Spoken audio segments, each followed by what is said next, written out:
Good morning, I'm Craig DeGrelli. It's Tuesday, October 22nd, 2024, and these are your Unbiased Updates. Exactly 2 weeks to go until Election Day. Both candidates for presidents are blitzing the battleground states. What Kamala Harris told voters in Wisconsin and elsewhere as Donald Trump toured hurricane-battered North Carolina. And student loan repayments affecting about 8 million people will remain on hold. For how long and what happens from here? From the Straight Arrow News Studio, bringing the stories that matter to you from across the United States and around the world. These are today's Unbiased Updates.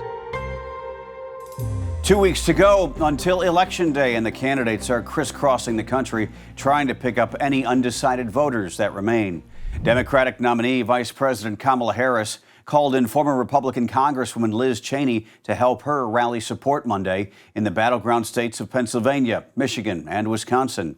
During the event in Michigan, Cheney, the daughter of former Vice President Dick Cheney, spoke about being a Republican and siding with the Democratic nominee. I think that we are facing a choice in this election. It's not about party. It's about right and wrong. And I certainly have many Republicans who will say to me, I can't be public. They do worry about a whole range of things, including violence, but they'll do the right thing. And I would just remind people, if you're at all concerned, you can vote your conscience and not ever have to say a word to anybody. In Wisconsin, Harris described her opponent, former President Donald Trump, as unstable, referencing comments made by former Trump cabinet members. I think it's very important that we acknowledge, and I've said publicly, Donald Trump is an unserious man. And the consequences of him ever being president of the United States again are brutally serious.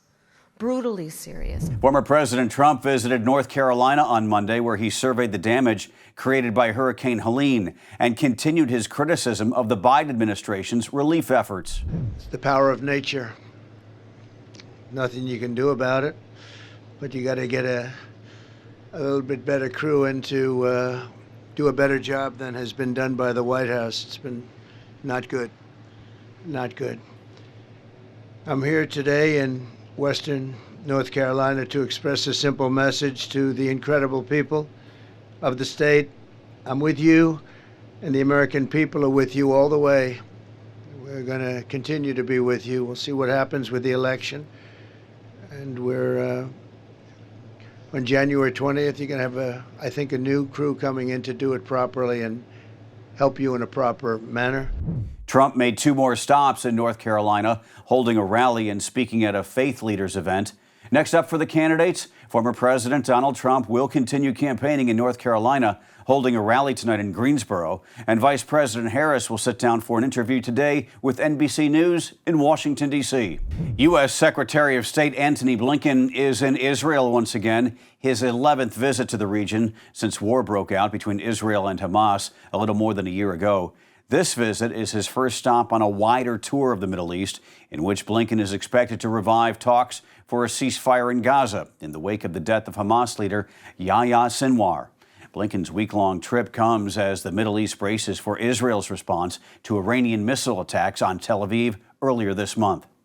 Out west, a teenager could make a first appearance in court as early as today to face murder charges after investigators found 5 people, including 3 children, dead in a shooting at a home in Washington state early Monday. It happened in Falls City, about 25 miles east of Seattle.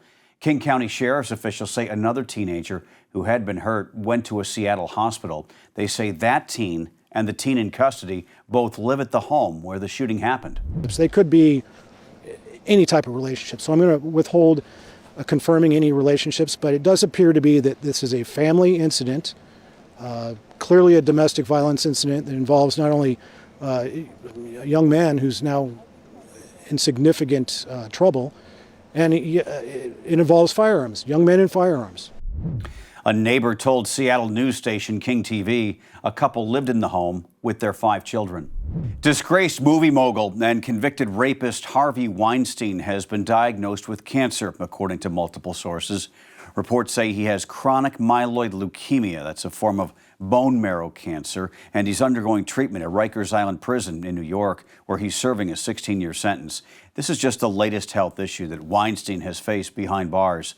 Last month, he had emergency heart surgery to alleviate a significant amount of fluid in his lungs and heart, and he was hospitalized in July with COVID-19 and double pneumonia.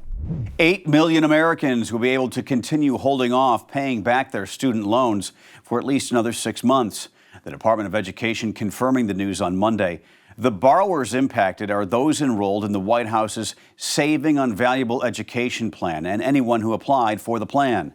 The Education Department says SAVE enrollees will be placed in an interest-free general forbearance for at least 6 months, pending the outcome of legal challenges. Finally this morning, as we mentioned on yesterday's edition of Unbiased Updates, the Los Angeles Dodgers and the New York Yankees have each punched their ticket to the World Series. Now, if you want a ticket, you will need at least $1,000.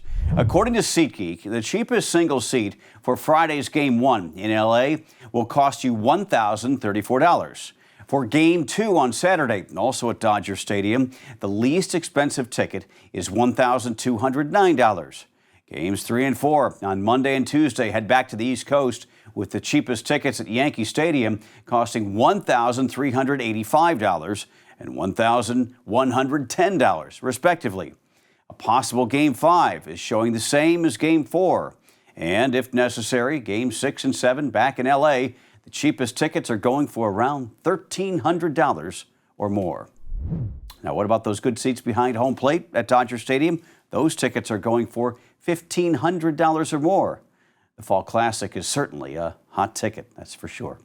Those are your unbiased updates for this Tuesday. We'll see you back here tomorrow morning. For all of us here at Straight Arrow News, I'm Craig DeGrelli. Have a great day.